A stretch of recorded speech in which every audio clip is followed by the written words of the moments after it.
O estudo de hoje tem mudado a vida de milhares de pessoas. Mudou também a minha vida. E com certeza você vai conhecer a mensagem que tem a ver com o seu futuro eterno. O juízo final é o tema que, na verdade, as pessoas precisam conhecer.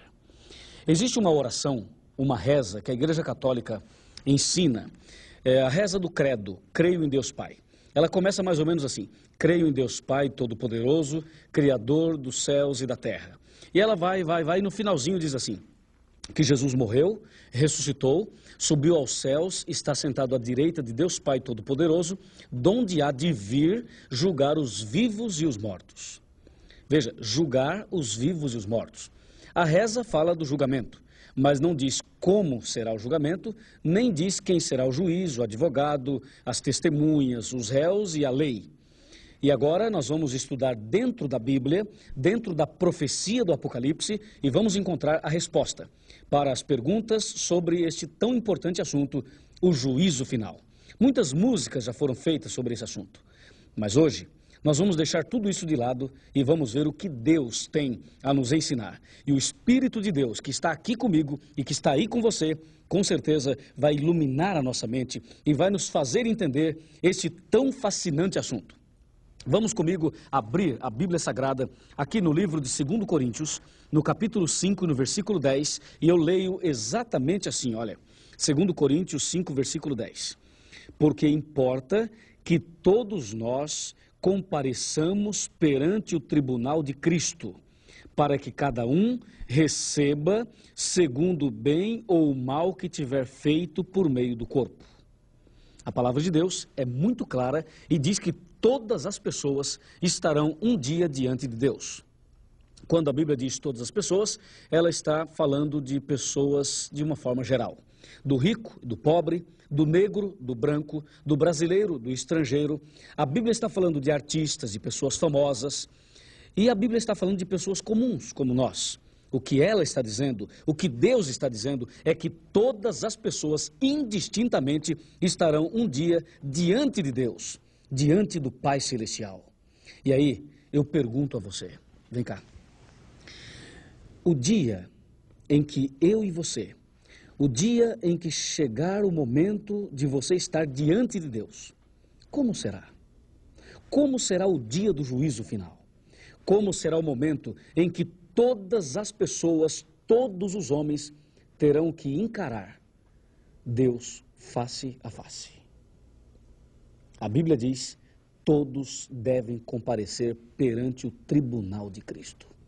Meu amigo, muitas pessoas nos nossos dias têm estado em tribunais, têm estado assistindo, até mesmo participando de julgamentos. Algumas pessoas participam como réus, outras como testemunhas e outras pessoas apenas assistindo.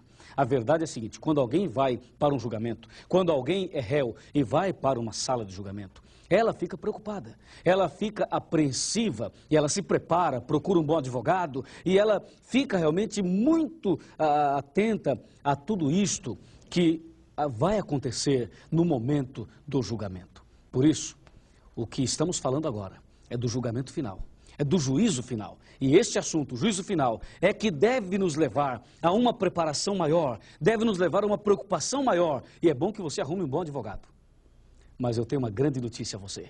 O nosso grande advogado é Jesus Cristo e ele vai interceder por mim e por você. Vamos dar uma olhadinha no computador agora e vamos analisar em detalhes esta situação que a Bíblia coloca, em que todos nós estaremos um dia diante do juízo de Deus, diante do próprio Deus. Olha aqui, o juízo final.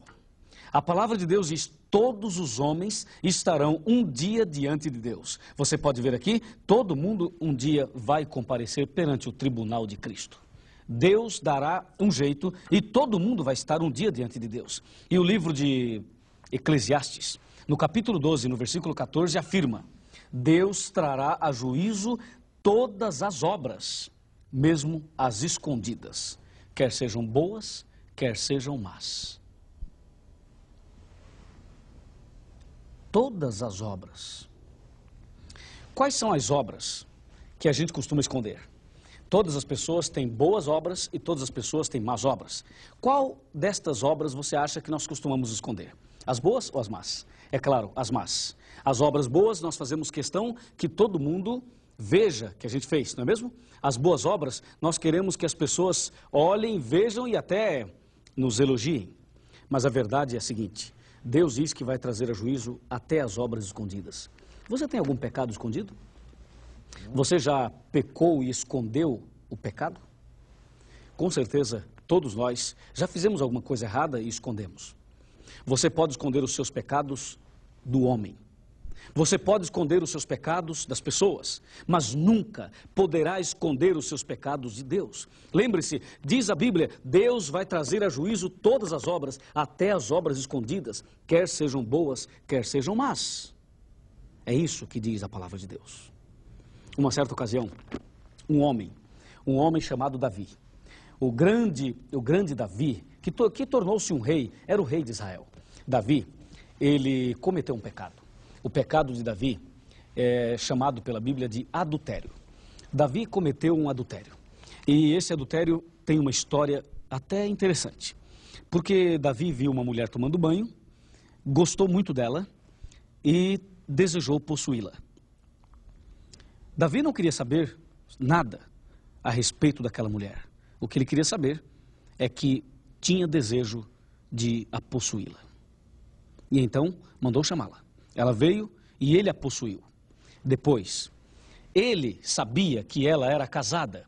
E era casada com um verdadeiro soldado de Israel. Embora ele não fosse de Israel, mas estava em Israel, lutando numa guerra, defendendo esse país. Enquanto o marido estava na guerra, Davi, o rei, estava se deliciando no adultério com aquela mulher. Betseba era o nome dela. Uma jovem bonita, porém casada. Davi adulterou com ela, e depois de praticar adultérios, depois de vários momentos de adultérios, então aquela mulher ficou grávida. E Davi ficou desesperado, porque se aquele boato, se aquele fato, se aquele pecado pudesse cair na boca das pessoas, se todo mundo ficasse sabendo, Davi perderia o seu poder, perderia o seu cargo, deixaria de ser rei. Sabe o que Davi fez? Davi mandou uma carta e pediu que o marido dela viesse até o palácio do rei. E quando o marido veio, o marido de Betseba, Davi disse a ele: olha, sua esposa está aí sozinha há muito tempo, você está na guerra, que tal você passar uma semana com ela, tire uma semana de férias? Deus não deixou aquele homem dormir com a esposa, porque a intenção de Davi era fazer o marido deitar com a esposa e depois atribuir a gravidez a ele. Veja como o homem é maligno, como existe malignidade na mente humana, no coração humano. Davi tentou de todas as formas colocar a gravidez sob a responsabilidade do marido daquela mulher. Mas Deus não deixou, e ele, de uma forma muito estranha, desobedeceu o rei e não foi dormir com a sua esposa e voltou para a guerra. Mas antes de voltar para a guerra, Davi escreveu uma carta, deu na mão dele, ele levou para o seu superior. E sabe o que dizia a carta? A carta constava a condenação dele. A carta dizia: coloque este soldado na frente da batalha para que ele seja assassinado no primeiro ataque. Que maldade! Que ação diabólica! E o marido daquela mulher foi assassinado. E agora Davi disse: bom, ela está viúva, e se ela está viúva, eu posso casar com ela, porque de acordo com a Bíblia, uma mulher viúva está livre para se casar. E Davi então possuiu aquela mulher definitivamente. Nasceu a criança e para sua decepção a criança morreu. Davi escondeu aquele pecado por anos. Durante muito tempo Davi escondeu aquele pecado. Ninguém imaginava que um rei poderia cometer 2 pecados além do adultério. Aliás, 3, adultério, mentira e assassinato. Agora, aquele pecado estava escondido. Aconteceu mais ou menos assim. É como se o rei levantasse um tapete e pegasse toda a sujeira do chão e pudesse colocar embaixo do tapete. Em outras palavras, o pecado do rei estava escondido. E ninguém sabia que o rei tinha cometido aquele pecado. E aí, meu amigo, o tempo passou. Mas lembre-se, o texto de Eclesiastes, Deus há de trazer a juízo todas as obras. Não há nada que possa ficar escondido aos olhos de Deus. A Bíblia diz, todo mundo vai comparecer perante o tribunal de Deus, seja ele um rei, seja ele um empregado, seja ele um rico, seja ele um pobre, seja quem for, todo mundo. E o rei esqueceu disso. Um dia chegou um profeta, o profeta Natã. E quando o profeta Natã chegou, ele foi fazer uma visita ao rei Davi. Chegou ali, tocou a campainha do palácio do rei. O rei atendeu. É o profeta Natã. Ô Natã, que bom que você veio aqui. Chega pra cá, meu amigo. E o rei ficou todo feliz. Vamos sentar. E eles sentaram no bonito sofá do palácio do rei. E ali, os dois começaram a conversar. E o rei disse, Natã, que privilégio, a que devo a honra da sua visita, Natã. E o rei imediatamente pediu que trouxesse uma cevada para o profeta e um pãozinho integral, porque o profeta comia comidas naturais, não bebia café e comia pão natural. E aí o rei mandou trazer um lanche para o profeta, e ali eles ficaram tranquilos, conversando, batendo papo, uma alegria muito grande. De repente, o rei Davi olhou para o profeta Natã e disse, ô profeta, qual a razão da tua visita? E o profeta olhou bem dentro dos olhos do rei Davi e disse, sabe o que é, rei? É que eu tenho um problema. Eu gostaria que o senhor, como rei, me ajudasse a solucioná-lo.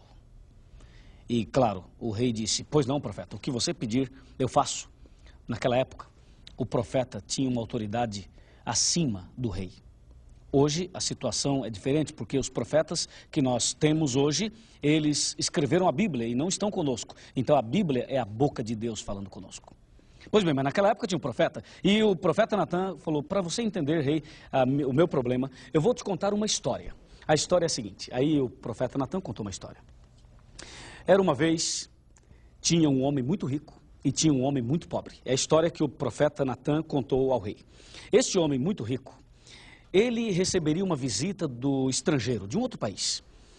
E essa visita era muito importante. E o homem rico queria fazer uma festa, queria fazer um churrasco, queria fazer um almoço especial com churrasco e tudo.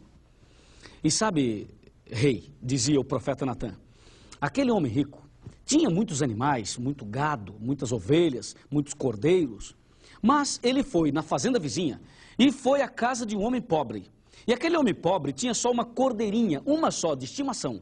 E sabe, rei Davi, o que aquele homem rico fez? E o rei Davi falou, não sei, mas já estou indignado. Me conta logo, profeta. E o profeta disse, olha, aquele homem rico foi lá, pegou a cordeirinha do pobre e matou a cordeirinha do pobre e fez a festa para o seu amigo rico que vinha de outro país. Já imaginou, Davi, que atitude errada deste homem rico? E eu gostaria que o senhor me ajudasse a resolver esse problema. Ah, mas o rei Davi ficou indignado e disse, onde já se viu? Aqui no meu reinado não. Este homem aqui fazendo essas coisas? Não, eu não admito. Me diz quem é, me dá o nome, o endereço, o SIC e o RG. Vou mandar prender essa pessoa. Onde já se viu um homem? Que isso, que injustiça! E o rei ficou vermelho, indignado. E depois de tanta indignação, o rei Davi perguntou ao profeta Natã, profeta, afinal, quem é o homem? O profeta Natã olhou bem dentro dos olhos do rei Davi e disse, rei, tu és o homem. Bah, desmontou o rei. Imagina, tu és o homem. Imagina, amigo, imagina, amiga, você tem um pecado escondido. Você cometeu um pecado, escondeu, ninguém sabe do teu pecado. Quem sabe uma mentira, um adultério, um roubo, alguma coisa, você pecou e escondeu. Ninguém sabe. De repente chega um profeta na tua casa, de repente chega um pastor na sua casa e Deus revela o pecado que você cometeu.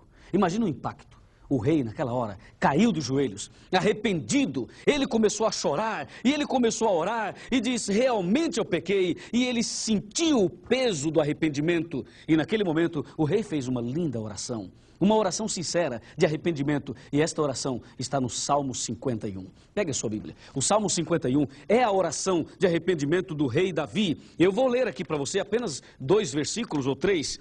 No Salmo 51, o rei Davi se arrepende e ele deixa registrado para nós o que aconteceu naquele momento de arrependimento.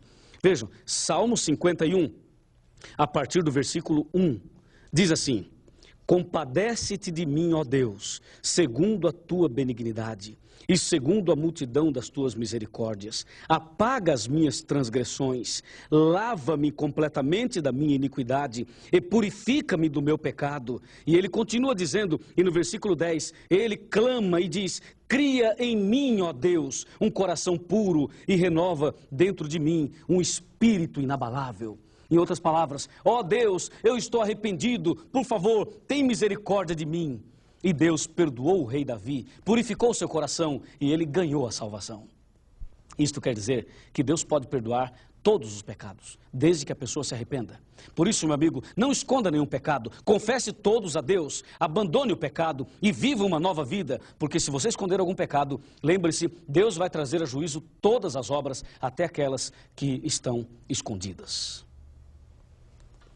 Agora, o juízo final, ele está dividido em 3 fases. Eu vou te mostrar agora numa tela maior as 3 fases do juízo. E você vai começar a entender melhor os detalhes, as fases, os acontecimentos de cada fase do juízo final. Lembre-se, são 3 fases. Vamos aqui, olhando na tela, as 3 fases do juízo. Você pode ver aqui, a primeira fase é a fase de investigação.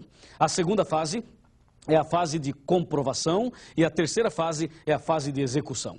Portanto, o juízo final está dividido assim: juízo de investigação, juízo de comprovação e juízo de execução. Primeiro Deus investiga, depois ele comprova com a presença das testemunhas e depois ele executa e dá a sentença final. Lembre-se, 3 fases do juízo. E das 3, é importante que você saiba que a primeira fase é a fase que estamos vivendo e por isso é a fase mais importante, a fase de investigação. Agora, a de comprovação também é importante e a de execução também é muito importante. Você precisa entender como funciona cada fase. E em rápidas palavras, eu vou explicar a você como funcionam essas 3 fases do juízo final. Está preparado? Nós vamos agora abrir a Bíblia e vamos acompanhar atentamente estas fases. E acredite, você vai entender uma mensagem que vai revolucionar o seu coração. Vamos lá? Vamos lá. As 3 fases do juízo. A primeira fase, fase de investigação. A segunda, de comprovação. E a terceira, de execução. Dá uma olhadinha aqui no computador e assim você entende melhor o que eu tenho a dizer a você. Por favor, aqui. Veja, o anjo está com a sua pena na mão, simbolizando um anjo que registra tudo. Na verdade, tudo que você faz, tudo que eu faço é registrado, você sabia disso? Existe um livro, o livro do juízo, e Deus anota tudo que a gente faz, através de um anjo. E aqui você vê o marcador do tempo, dizendo que nós estamos vivendo nos últimos dias, no fim dos tempos. Confira agora as 3 fases do juízo. Juízo de investigação. A segunda fase, de comprovação, e a terceira, como já mostrei a você, de execução. Vamos em frente. A fase de investigação acontece agora. Apocalipse 14, versos 6 e 7. A primeira fase acontece agora. Interessante observar o que diz Apocalipse 14, versos 6 e 7. Ali diz: temei a Deus, dai-lhe glória e adorai aquele que fez o céu e a terra, porque vinda é a hora do seu juízo. A Bíblia diz que chegou o juízo. Estamos vivendo a primeira fase do juízo. Hoje, Jesus está no lugar santíssimo do santuário celestial, já realizando o juízo. Deus está realizando o juízo. E a Bíblia diz que já que estamos na época do juízo, agora é tempo de temer a Deus. O que significa temer a Deus? Temer a Deus significa 3 coisas. Primeiro, respeitar a Deus. Segundo, amar a Deus. E terceiro, obedecê-lo. Temei a Deus, dai-lhe glória. Ora, dar glórias a Deus não é ficar gritando glória, glória, glória, glória. Não, dar glória a Deus significa atribuir a Deus toda a honra e toda a glória. Quando alguém elogiar você, quando alguém falar assim, puxa, como você canta bonito, diga, graças a Deus, a glória é de Deus. Quando alguém falar a você, olha, você tem uma casa bonita, um carro bonito, alguém dirigir a você algumas palavras de elogio, dê a Deus a glória, atribua a glória a Deus, dai-lhe glória, diz a palavra, porque chegou a hora do seu juízo, estamos vivendo no juízo. E adorai aquele que fez os céus e a terra. Nunca mais você deve se curvar diante de estátuas, nem do pontífice romano e nem diante de autoridades humanas. Você deve se curvar diante daquele que fez o céu e a terra. A segunda fase é a fase de comprovação. E isto vai acontecer durante os 1000 anos. Os 1000 anos é um período profético que começa com a volta de Jesus e termina com a descida da Cidade Santa. 1000 anos literais. Esse período aparece em Apocalipse capítulo 20. Durante os 1000 anos haverá a fase de comprovação do juízo. E durante os 1000 anos, o povo de Deus vai estar no céu. E os ímpios estarão mortos na terra. E aí, nós vamos ter 3 surpresas lá no céu. E eu gostaria que você prestasse atenção nisso. 3 surpresas. Primeira surpresa que vamos ter no céu, na segunda fase do julgamento, é estarmos lá. A segunda surpresa, pessoas que imaginamos que não irão para o céu, poderão estar lá. A terceira surpresa é essa daqui. Pessoas que pensamos que estarão lá no céu, elas poderão não estar. Por isso, quem é que vai para o céu? Só Deus é que sabe. Deus é que está fazendo o julgamento. Ele é o juiz. Durante a segunda fase, nós vamos ter 3 surpresas. É a fase de comprovação. E a terceira e última fase é a fase de execução, que acontecerá depois dos 1000 anos. Quando a Cidade Santa descer do céu, aqui na terra, conforme diz Apocalipse 21, versículo 2. Após os 1000 anos, a fase executiva. E a fase executiva está escrito em São Mateus 25, verso de 31 a 34 e também verso 41.